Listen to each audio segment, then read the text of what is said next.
Alright, fine. Here we go. Activate.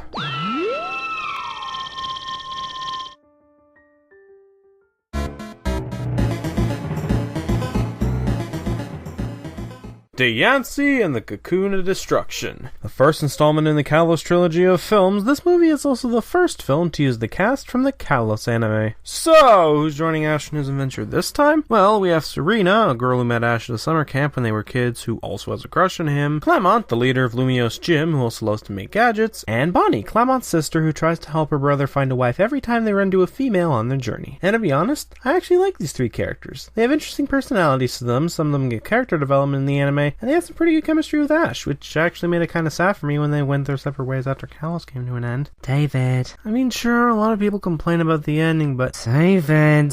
The Team Flare arc was a lot of fun and... David!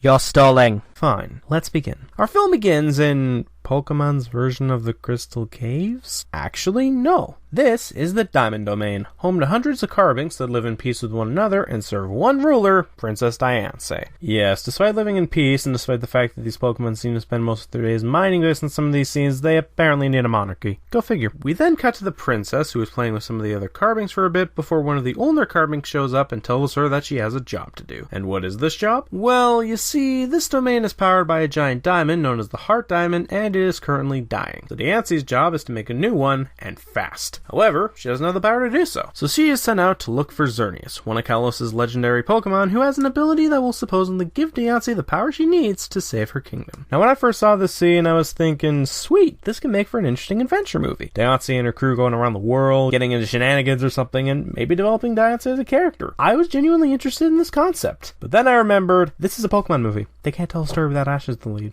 But speaking of story, we also get a flashback of the eldest Carbink nearly dying long ago because of another legendary Pokemon, Yveltal, going apeshit, but we're saved thanks to Xerneas showing up. After that, we get our World of Pokemon recap, and then opening montage, and during said montage, we also get introduced to two of our antagonists for this film, Marilyn and Riot, who are chasing after Diancie. Why, you ask? Because they want Diancie to make jewels for them. That's it. But hey, this one's about an hour long. Maybe they'll delve deeper into their characters. I mean, it's not like they'll cram in two more villains and barely develop them. The writers are better than that. So after the montage, Ash and his group runs into Diancie, who's still on the run from the bad guys, and they help Diancie escape. Once that's cleared up, Diancie thanks Ash and his group for the help, and Ash's group proceeds to introduce themselves to her before heading out to dinner. Now for the next few scenes, Diancie's actions are pulled right out of a fish out of water story. She doesn't know what a thief is, she doesn't know a lot about the food outside of her own domain, and she acts a little strange to Ash's group. And while I could complain about how generic this is, I won't, because despite it being a generic concept, I think they executed it pretty well. I like seeing how Diancie responded to this new environment for her. I liked her interactions with Ash's group. Sure, I didn't laugh during some of these moments, but it had a charm to it that made me like these scenes, and also Diancie as a character. Or maybe I'm looking too deeply into this. So after that, Team Rocket kidnaps Diancie, and she makes them some diamonds. But there is a catch. Diancie doesn't have the power to make her diamonds permanent, so those diamonds will eventually dissipate, as we see here. Diancie then tries to leave, but is met by a lock on the door. Thankfully, however, What's-Her-Face rescues Diancie and reunites her with Ash's group. So Diancie informs her heroes of her quest, and they decide to help her find Xerneas. Over with this girl, who is now referred to as Milesteel, she is talking to her dad, and we find out that they are observing the podcast as well as dance.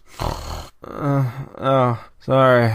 The Zane just put me to sleep. So we cut to later that night, where Ash is talking to Diancie about wishing stars for a bit before the two spot one and make a wish. There's also a bit of foreshadowing in this scene, as shown by Diancie's hands glowing, but what that builds up to will be explained later. So they get on a boat, and Diancie proceeds to make a diamond for Bonnie. After that, however, they go on a journey to find Xerneas, and on the way, they run into Diancie's bodyguards, aka the Carbink she played with in the prologue. They eventually encounter the villains again, who are trying to steal Diancie, but Millis comes in with her chestnut and helps Ash's group and Diancie escape. They then come across the Diamond Domain, and damn, that is not a pretty sight. Hey Ash, think you can muster up those aura abilities of yours for movie 8? I think these guys might need it. So as it turns out, before Diancie met Ash's group in the beginning, she spent months trying to find Xerneas, but to no avail, and as a result of taking so long, the diamond died out.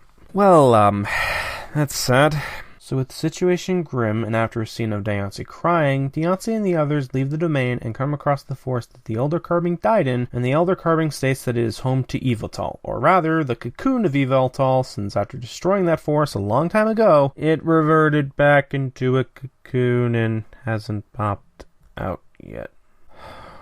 That's going to be the villain of the final act, isn't it? They mentioned in the first and second act, so they're going to use it, aren't they? If yes, will this film at least give our current bad guys some dignity before Yveltal curb stomps them? They won't. God damn it.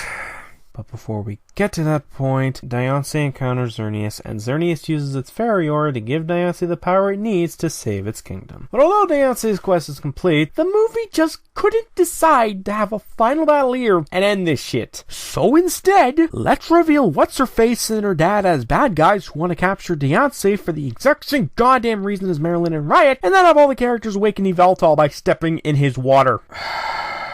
So, after Yveltal breaks free, he terrorizes the forest, destroying everything in his path, including Poke. That's not even destroying! That's petrification! 2 different words, 2 different meanings! So Riot and Marlin lose their starters and then embrace before getting petrified? Yeah, I refuse to call it destruction because that's not what's happening with the humans of Pokemon here, but more to the point, where did this romance come from? The two were literally arguing and insulting each other throughout the film. If you want to call that romance, go right ahead, but for me, when I first saw this scene, I was more like, huh? Then, oh, and they barely even tried to stop Yveltal. They just stood there and got stoned. Also, Millicent and her dad get stoned later on, but at least they tried to fight back against Yveltal. Still kind of shit how they got curb stomped, but still, at least they fought back. And it's probably one of the only 2 memorable things they had going for them as characters. Go figure. So over with Ash, his group are trying to fight off Yveltal, but with no success. That is, until a miracle happens. Almost like a wish came true. So do you recall that bit of foreshadowing from earlier in the film?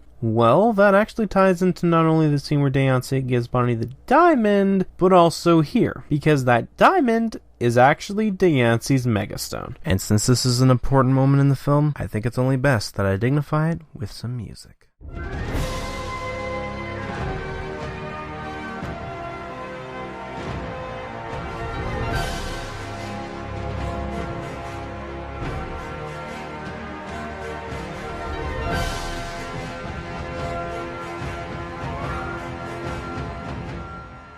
So when Mega evolves into Mega Diancie, it manages to create a big diamond to block the attack, and then demorphs. Oh, and it gets even better. What stops Yveltal? Xerneas shows up and uses its fairy aura to calm him down. And it's not through a fight or anything, it just stands there and has a staring contest with it. Okay, I'm not going to say that doesn't make any sense, because we never did see Yveltal's eyes in the flashback, so it's very much possible it only destroys things in the state it was in during the climax. But what I will say is that this conclusion is really dumb. Instead of a fight or anything between the beings of life and death, it's basically just Xerneas using its ability, and then that's it. What a load. Oh, and it gets even worse. So after Yveltal leaves, Pikachu gets stoned, and they try to make it all weepy and crap, but here's the problem. Xerneas is right there. It didn't leave. And it's seen the destruction. Ergo, the tension and feels of the scene is lost because we saw that Xerneas was still there, and it was touted as the life Pokemon who also saved the oldest Carbink's life in the past. And sure enough, Xerneas does revive everything who was petrified, and even the forest a second later. So all that sadness they were trying to get, completely unnecessary. Just to pad out the movie a little bit more when it doesn't need to. So Diancie makes a new heart diamond, and everything is all good. The end.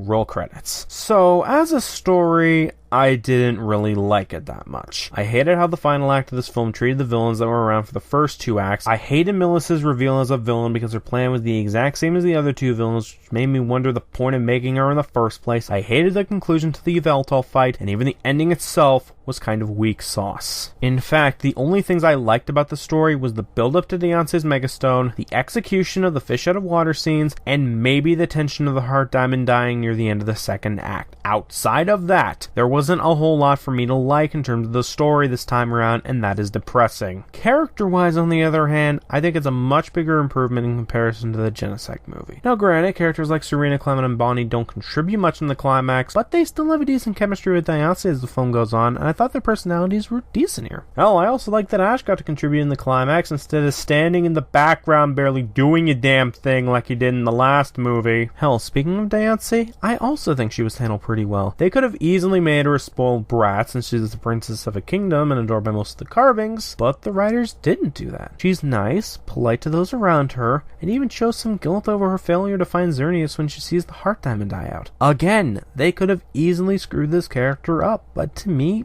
they didn't. And I gotta give this film credit for that. As for Team Rocket, they were okay this time around. Not much I could really complain about here, but as for the actual villains, I can't say the same for them. I'm sorry, but I honestly feel that these three characters really should have just been one villain, because not only do they all share the same motive, but they barely have much else to their character. Like I said in the story synopsis, the embrace between Riot and Marilyn felt odd to me, and outside of their motives, I didn't really notice much else of their characters. Maybe it's because I missed something. It certainly wouldn't be the first time, but if I can barely remember these villains, then that is not a good sign. Hell, even Millicent and her father weren't that memorable to me as villains, which is why I kept calling her What's-Her-Face throughout the story synopsis. Despite the fact that Millicent saved Diancie, and despite the two trying to fight off Yveltal in the climax, they were still really forgettable characters to me. And Yveltal is just being destruction with no voice, so that's another forgettable one out of the pile. Same with Xerneas. As for the music, I despise it. Plays during every scene, even during scenes where it's unneeded, such as the scene where Pikachu dies. It's incredibly generic to listen to. It just wasn't a great score this time around, even for the opening and ending. Finally, we have animation, and in all honesty, it's just fine.